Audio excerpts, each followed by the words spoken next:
What's happening, everybody? It's Sean with Reactions to the Classics. Today we got a top 10 Australian alternative rock band artist brought to us by a friend, longtime supporter, patron of the channel, and just a guy that knows a ton about music. Slade said, thank you. Always appreciate you. Slade said, appreciate all the patrons. You guys support us in any way. Check out the Patreon link below or the Patreon link on the end screen. So as with all his lists, if you've watched some of these videos from Slade said, he is an authority on the stuff that he picks. All this research is his. None of it's mine because I couldn't do it any better than he does it. Here's what he says. This will include some bands or artists that will be very familiar to you, but I think there will also be a good few that are new on this channel. And there is, because I've looked over it. I have not included popular bands like In Excess or Crowded House, since to me, they're really not alternative rock, even if that term has been used on both bands. Plus, to be honest, get ready for it, Slade, I don't care much for either of them. They made some decent songs, but I never listened to them personally unless by accident. I have a few honorable mentions I'll name at the end of this list, and so with that said, let's get into it. So as we jump into number 10, just a reminder, the music will not be in the video, but it'll be in a Vimeo link below. Follow along with me. All right, number 10, the Celibate Rifles and the song Johnny. We'll get into the reason why they have this name. I just laughed when I saw this name. Like, what a great band name. Slade said, so the first band to enter the list is Sydney's The Celibate Rifles. Originally, the band played some Ramones-inspired punk rock. Their name also is an homage to the Sex Pistols, where they more or less reverted the name of one of their favorite bands. So the Sex Pistols, the Celibate Rifles, yeah. The band leader was frontman Damien Lovelock. What a great name, too. The Celibate Rifles did enjoy some success in their homeland, but never made it big in the U.S. And before their best album, Blind Deer, from 1989, they lost U.S. distribution, and so any chance of a breakthrough there was pretty much lost. It's a pity, since Blind Deer had a lot of great hooks and melodies that, given the right backing, could have elevated the band to a much higher level of fame outside Australia. One such example is the first single, Johnny. I'm going to have the lyrics up as always. Thanks again, Slade said. Johnny from the Celibate Rifles. Takes a little while to get used to Damien Lovelock's vocal delivery. I have no idea who's playing the guitars and the drumming on here. They're the standout, as it is in this kind of music. The vocals don't have to be great. The story is basically Johnny, Johnny was kind of a bad guy. I think the writing is really good. It's very descriptive. Johnny used to walk like he's walking on splinters, talk like he's got a match in his teeth, a surefire winner, but it seemed to me he's turned into someone he didn't want to be. So he kind of goes down this road because it starts out, they saw somebody driving Johnny's Chevrolet, but it wasn't Johnny. I said they're sure that we won't see him anymore because they threw away the keys to Johnny's door. So Johnny's been taken out, talks about his drug use or his drugs and money. It's about love and it's about care. You used to look so golden, now you look so gray. I smile when I see you, but your eyes turn away, so he feels shame. So it's the story of Johnny who maybe had it all and then went down a wrong road, and now Johnny's gone. So good first offering. Go to number 9 on our list. We have Courtney Barnett. The song is going to be pedestrian at best. Slade said Melbourne singer-songwriter Courtney Barnett's debut album, Sometimes I Sit and Think, Sometimes I Just Sit, was from 2015. Is a pretty fantastic way to kick off her career. The album reached the top 20 in the U.S. and top 5 in her homeland. Plus, she was nominated and won several prizes for the album. Nominated as Best New Artist at the Grammys, as well as Best New International Female Artist at the Brit Awards, plus winning 4 prizes in her homeland. Amongst them were Best Female Artist. The follow-up album, Tell Me How You Really Feel, from 2018, reached the number 2 spot on the charts. So Courtney's clearly on a different level commercially than the Celibate Rifles. In November 2018, she released her third album, Things Take Time, Take Time. To me, Slade said her best work is still her debut album, from where I picked the first single, Pedestrian at Best, which was also nominated for Best Song of the Year at the Australian Music Awards, although it didn't win. And yeah, I do have a little bit of Courtney up on the channel, so I know her a little bit, but I don't know a lot. Pedestrian at Best, a very clever song. That guitar riff is absolutely fantastic and really, really catchy. And every time it comes on, you're waiting for it to come on again until by the end of the song, man. You just cannot wait. So it addresses her newfound fame, right? And it's just some very, very witty lyrics through here in her delivery, in almost a rap type sense, right? Underneath that guitar riff at different times, and how she's just kind of put out even with herself. And the chorus, put me on a pedestal and I'll only disappoint you. Tell me I'm exceptional. I promise to exploit you. I think you're a joke, but I don't find you very funny. So really just some honesty here of what happens to people who get famous and their fans and that sort of stuff. So She's kind of longing for a time, I think, where she wasn't so famous. She finds it all to be a little bit ridiculous. This is her debut album. Wait till after this one hit, and she got all those accolades that Slade said told us about. But a really nice song here, like I said, all the way around. Instrumentation and just the witty lyricism. Now up to number 8, Powderfinger with the song The Day You Come.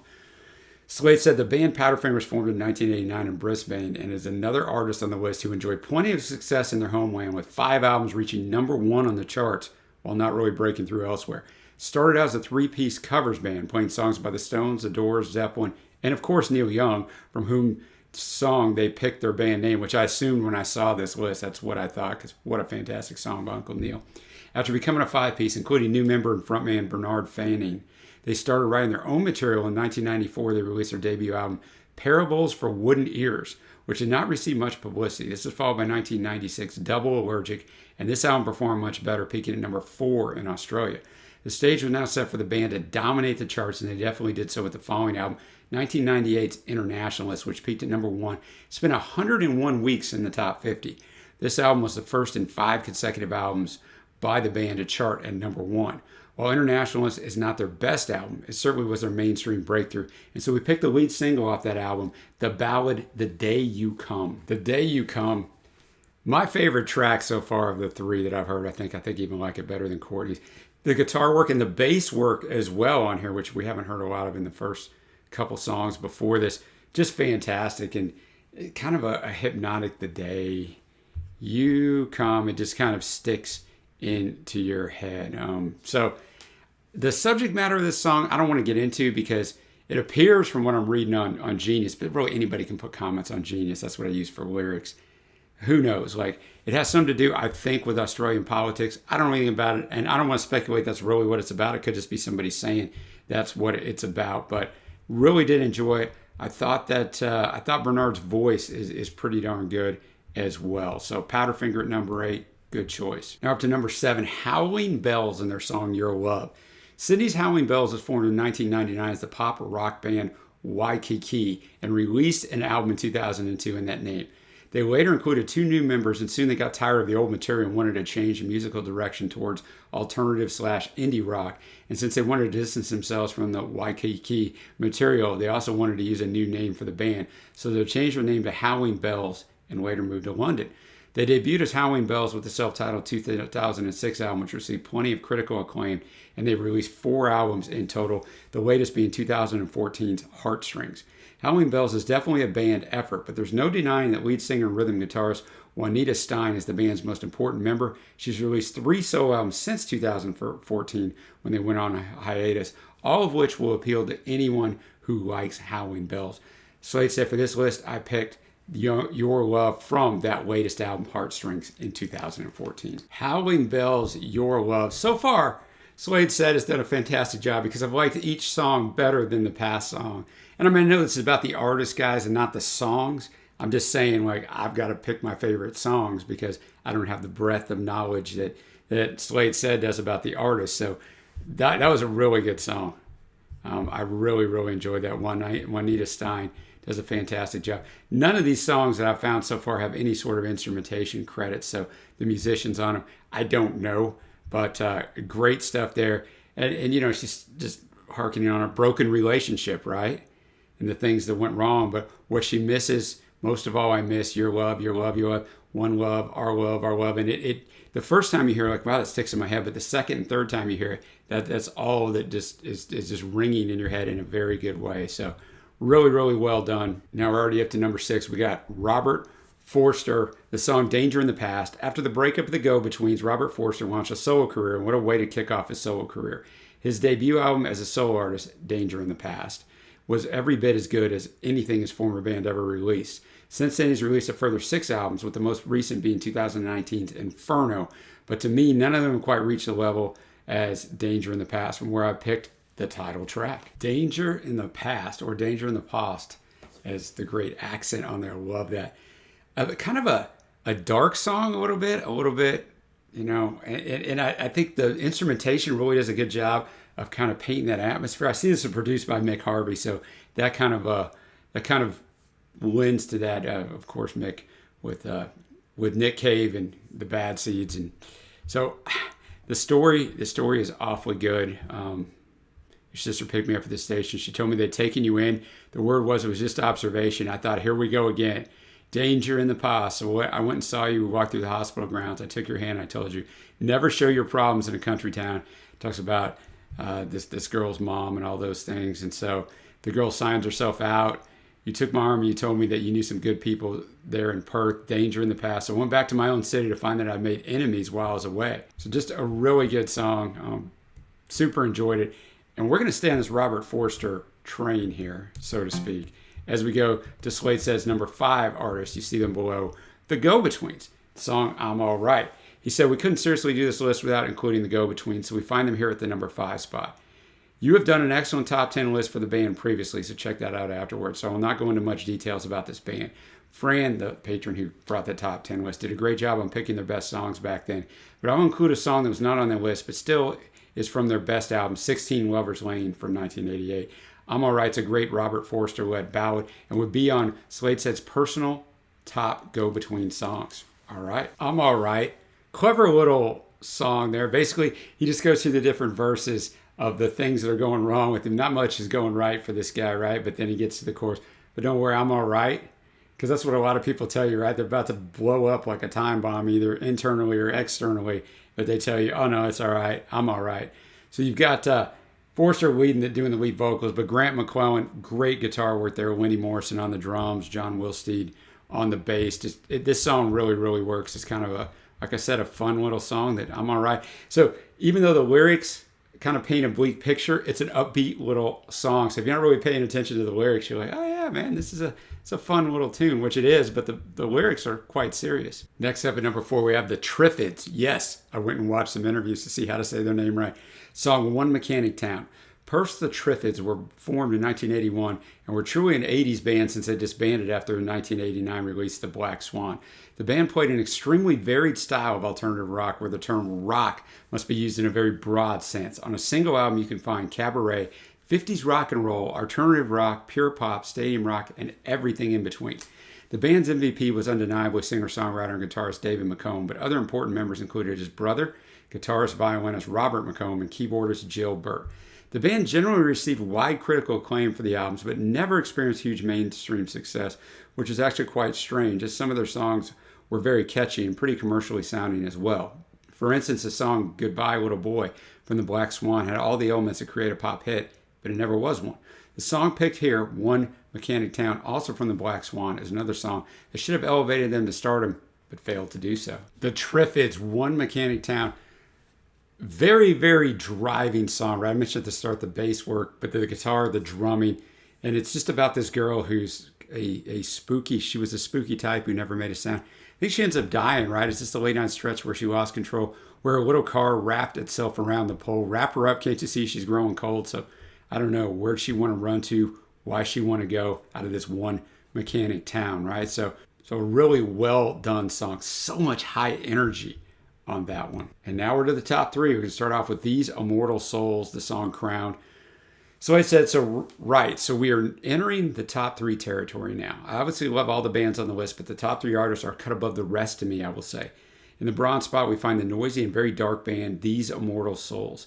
These Immortal Souls consist of 4 members of the band Crime and the City Solution and the Birthday Party, the latter of which is, of course, today known as a band that included Nick Cave before he launched his solo career. These Immortal Souls band leader was Roland S. Howard, vocalist and guitarist, who had been part of the Birthday Party. When the Birthday Party broke up, he and former Birthday Party member Mick Harvey joined Simon Bonney's band Crime and the City Solution.